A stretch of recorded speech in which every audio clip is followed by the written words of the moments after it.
Caros alunos, tudo bem com vocês? Hoje, na aula de Geografia, nós vamos falar sobre a Rússia, do Império à Revolução. Então, nós vamos falar toda a trajetória, né, do final do Império Russo à Revolução Russa. Vamos falar um pouco, né, do ponto de vista geográfico da Revolução Russa até a instauração, né, da União Soviética. Então, vamos lá. No final do século XV até 1917, quando aconteceu a Revolução Russa, existia o imenso Império Russo que, desde o século XVIII, tentou seguir o modelo de modernização da Europa, principalmente na questão econômica, porque politicamente a Rússia, até 1917, possuía um governo absoluto, né, uma monarquia absolutista.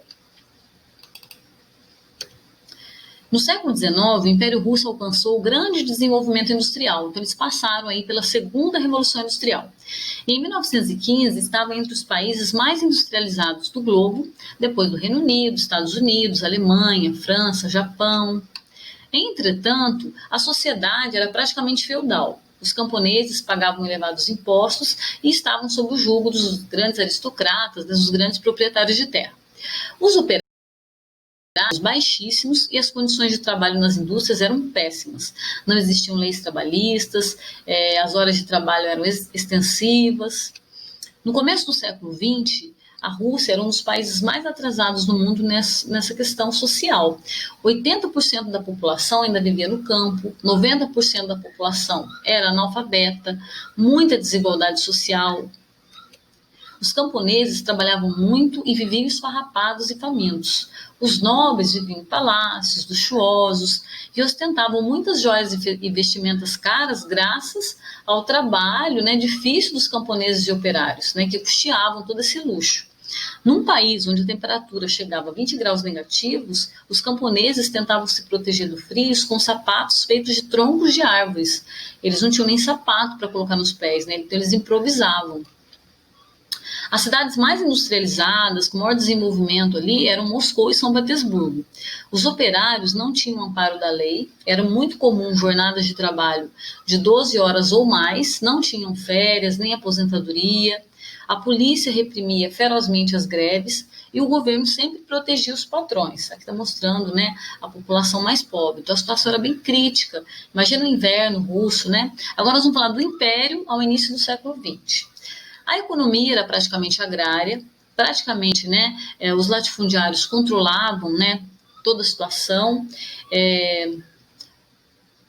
milhões de camponeses viviam de maneira miserável, a industrialização na Rússia aconteceu também tardiamente e era dependente de capitais estrangeiros e se restringia a algumas cidades. As cidades mais destacadas, como eu disse, eram Moscou e São Petersburgo.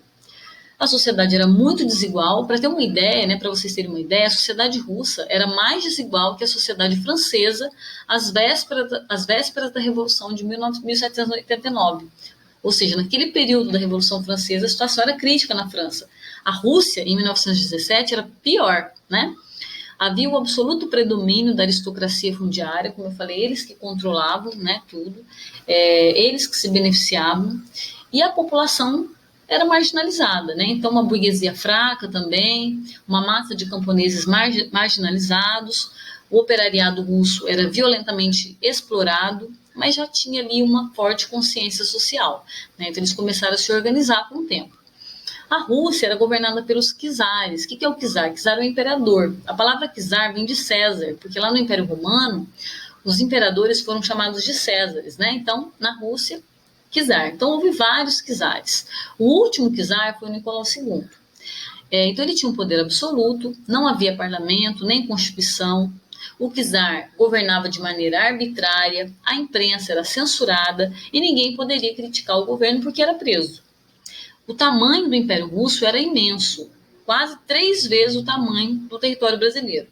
A maioria da população que compunha o Império Russo era da etnia russa, só que existiam povos de outras etnias, uzbeques, lituanos, estonianos, e esses povos eram muito oprimidos pelos russos, eles não podiam sequer falar o próprio idioma.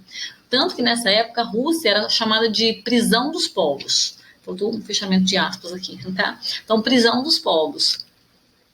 E aí os nobres, né, faziam festas famosas pelas farturas e desperdício. Aqui eu peguei até uma imagem de uma série, né, que está passando na Netflix sobre o czar Nicolau II.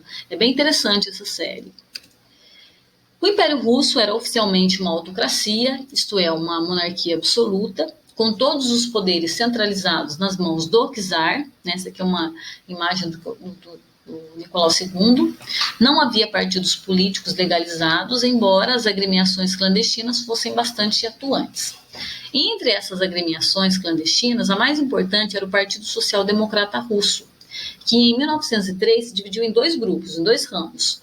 Os bolcheviques, que eram os marxistas mais radicais, né, que seguiam as ideias de Marx, eram radicais, e os mencheviques, que eram aqueles mais moderados. E o que acontece? Em 1914, ocorreu a Primeira Guerra Mundial, que foi até 1918, e a Rússia, que era aliada da Sérvia, se envolveu no conflito. Pensa só, a Rússia já estava numa situação crítica, com muitos miseráveis, né, um campesinato pobre, miserável, a classe operária também em uma situação muito de fome, de pobreza, e eles ainda entram na Primeira Guerra. E aí, gente, muitos gastos com essa Primeira Guerra, muitos soldados mortos. Esses soldados, em geral, eram filhos de camponeses. E aí, né, o que acontece? Isso favorece a multiplicação dos sovietes. O que é esses sovietes? Né? Sovietes eram assembleias compostas por operários, camponeses, também alguns soldados, que passaram a contestar o governo, né, passaram a lutar pelos seus direitos.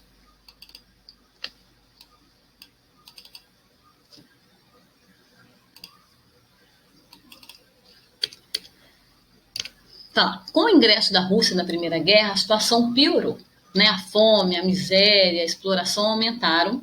Foram mais de 1 milhão de soldados russos mortos. Burgueses e nobres continuavam tranquilos nos palácios, engordando nos banquetes, enquanto a população passava fome. Os sovietes, como eu falei para vocês, eram conselhos populares, compostos pela população marginalizada, né? Camponeses, operários, soldados, até marinheiros também. A origem dos sovietes está em 1905, né, em que eles criaram um poder paralelo ao governo do czar. Em 8 de março de 1917, os operários fizeram uma passeata comemorando o Dia Internacional da Mulher. E aí eles levaram faixas, né, e gritavam pão, paz e terra. O que significa pão? Pão, eles queriam melhores salários. Paz, eles queriam a saída da Primeira Guerra Mundial. Terra, eles queriam a reforma agrária. E aí, no fim, o que aconteceu? Os próprios soldados, né, do governo se confraternizaram com a multidão e se voltaram contra o czar. E o czar acabou sendo deposto. Vamos falar então da deposição do czar. Em fevereiro de 1917, os sovietes obrigaram o czar Nicolau II a renunciar, né, a abdicar, e então foi criado um governo provisório chefiado por Alexander Kerensky, que era menchevique. E o que acontece? O Alexandre Kerensky, ele não tomou medidas consideradas suficientes assim para acabar com a pobreza, com a fome. Ele continuou, fez com que a Rússia continuasse na Primeira Guerra. Então, logo ele vai ser também deposto. Vamos falar um pouquinho agora do Nicolau II, que foi o último czar. Então, Nicolau II, ele era filho de Alexandre III, que morreu muito novo, se não me engano, com 45 anos, e o Nicolau não estava preparado ainda para ser o czar. Dizem que ele era extremamente tímido, se mostrava um governante muito fraco. Ele foi casado com Alexandra de Hesse, que era uma mulher que influenciava muito ele nas suas decisões políticas. Ele teve 4 filhas, e entre elas, Anastácia Romanova. E assim, quando ele foi deposto, eles prenderam ele com a família dele num palácio. Depois ele foi levado para uma casa, depois foi mandado para outra casa, e eles ficaram lá escondidos. E eles achavam que eles iam conseguir fugir, que alguém ia conseguir promover a fuga deles, né? E aí o que eles fizeram? Levaram várias joias, conseguiram esconder várias joias, e essas joias foram costuradas nas roupas das meninas, né, das mulheres ali, das filhas do czar, da mulher do czar. E aí, certa vez, as tropas bolcheviques entraram e falaram que eles iam fugir, que eles iam levar eles para outro lugar. Então, logo eles se apressaram, colocaram essas roupas, colocaram as joias, tudo nos seus corpetes, né? Estavam todos costurados. E aí levaram eles para o porão da casa. E aí eles fuzilaram, né? Fuzilaram o czar com a sua família. E dizem até que eles demoraram muito a morrer, porque estavam cheios de joias. E Então isso aconteceu e eles falavam assim que acharam depois os restos mortais de todos eles, menos da Anastácia. Então, durante muito tempo, surgiu um mito de que ela estava viva, de que ela foi encontrada. Só que mais tarde eles encontraram o corpo, né, os restos mortais da Anastácia, e essa teoria de que ela tivesse sobrevivido, ela caiu em descrédito. Uma outra curiosidade interessante aí sobre o czar é que no dia que ele foi coroado, no dia 14 de maio de 1896, quando ele foi coroado, foi uma festa, né? E aí eles distribuíram para a população cerveja e presentes. E aí logo a população ficou sabendo que eles iam distribuir isso, muita gente foi para lá, né? Foi para o local onde seriam distribuídos esses presentes. E repentinamente amontoou-se muita gente e eles descobriram que não teria cerveja e presentes suficientes para todos. De repente, começou as pessoas se amontoarem, houve um pisoteio, a polícia, né, os soldados tiveram que intervir, e aí, nesse episódio, morreram 1.429 pessoas e outras, entre 9.000 a 20.000 pessoas ficaram feridas. E, por incrível que pareça, mesmo sabendo desse episódio, mais tarde, né, o Nicolau II, ele ia ter um baile, né, uma festa para ele lá na Embaixada Francesa. Então ele até pensou em não ir, né, para mostrar que ele estava comovido com o que tinha acontecido com seus súditos, mas ele foi influenciado aí e ele foi.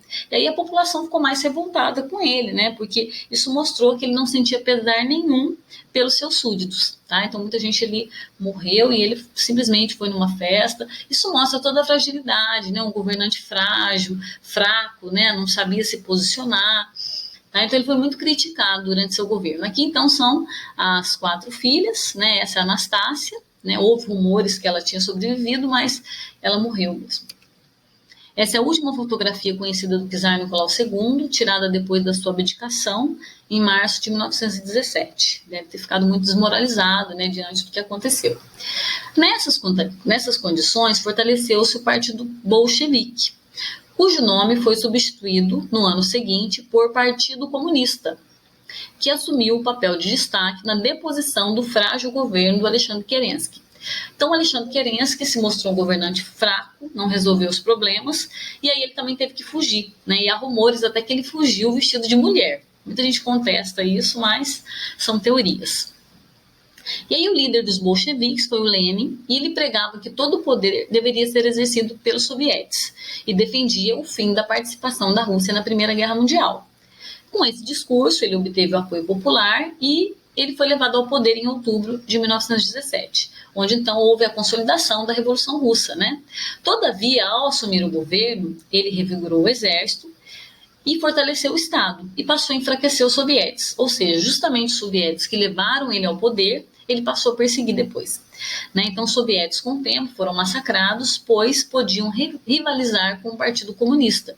Então, para não ter oposição, ele passou a perseguir os sovietes. Então, é interessante a contradição aí, né? É um governo que lutou contra o czar, que era um poder autoritário, e também se mostrou autoritário. E aí, quais foram as medidas tomadas por ele? A estatização dos meios de produção, a terra, o capital, o subsolo, os meios de transporte, as indústrias, os bancos, tudo do Estado. O confisco das grandes propriedades da Igreja Ortodoxa e da nobreza, a realização da reforma agrária e a assinatura do Tratado de Brest-Litovsk, em que a Rússia foi retirada da Primeira Guerra Mundial, então ela saiu da Primeira Guerra. O fato do Estado ter se tornado o único proprietário de todos os meios de produção foi decisivo para fortalecer o Partido Comunista. Então, os membros do Partido Comunista se sentiam mais fortalecidos. Isso explica o desaparecimento dos sovietes, que ocorreu entre 1921 e 1924. E aí começa a introdução, uma prévia introdução da economia planificada, ou seja, da introdução do socialismo. Essa é a bandeira da União Soviética, né? O RSS, União das Repúblicas Socialistas Soviéticas, em Samara, na Rússia, em 2013. Os demais partidos políticos e as cooperativas que haviam se formado espontaneamente foram gradativamente eliminadas, e extinguiu-se, né, a possibilidade de o país se organizar de maneira democrática. Então, quer dizer, a tentativa deles era instalar um poder democrático, com participação popular, nada disso aconteceu. O Partido Comunista firmou-se na Rússia e deu origem a uma burocracia, ou seja, uma camada de burocratas que compunham o Partido Comunista e que passaram a tomar as decisões de maneira arbitrária, mandavam, né, desmandavam no país e seguiam ali os planos quinquenais, né? Economicamente, eles criaram os planos quinquenais, né? E o objetivo era desenvolver a indústria pesada e a coletivização da agricultura. O Partido Comunista passou a controlar não apenas o poder político, mas também econômico, sem a participação do povo ou de qualquer outra instituição em suas decisões. Então, ao longo desse período, a sociedade russa enfrentou profundas crises que causaram danos à sua economia.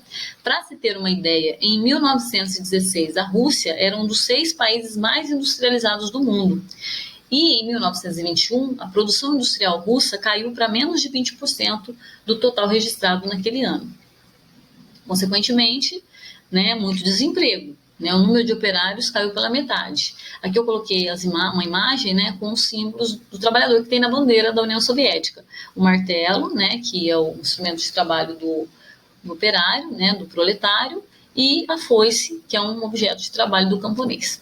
Aqui, ó, filas de pessoas desempregadas em frente ao posto de trabalho em Petrogrado, antes de a Rússia se tornar União Soviética. Então aqui a gente vê o desemprego, a crise. E apesar desses problemas, o Partido Comunista se impôs como grande vitorioso, derrotando todas as oposições, inclusive os soviéticos, que fizeram com que eles chegassem ao poder. E aí, né, isso foi fundamental para a chamada Revolução de 1917. E aí, já na condição de partido único e responsável pelo governo, o Partido Comunista decidiu, ao promulgar a primeira Constituição Russa em 1922, a criar, então, a União das Repúblicas Socialistas Soviéticas, mais conhecida como União Soviética. Tá? Então, a União Soviética foi criada depois da Revolução Russa, que foi concluída em 1917, e em 1922 eles criam a União Soviética. E aí ela passa por um processo de expansão. Né? Então, além de mudar de nome, ela anexou outros territórios. Primeiro, em 1922, ela anexou a Armênia, Geórgia e Azerbaijão, e mais tarde, em 1940, mais 3 nações bálticas, Estônia, Letônia e Lituânia. Então, ela anexou as regiões aqui, né, do Cáucaso e a região aqui a região báltica, né? E aí começa essa imensa região, essa imensa república composta por 15 repúblicas que mais tarde deram origem a 15 países independentes. Então até breve, tá, gente? Então é isso, né? Espero que vocês tenham entendido a matéria e até breve.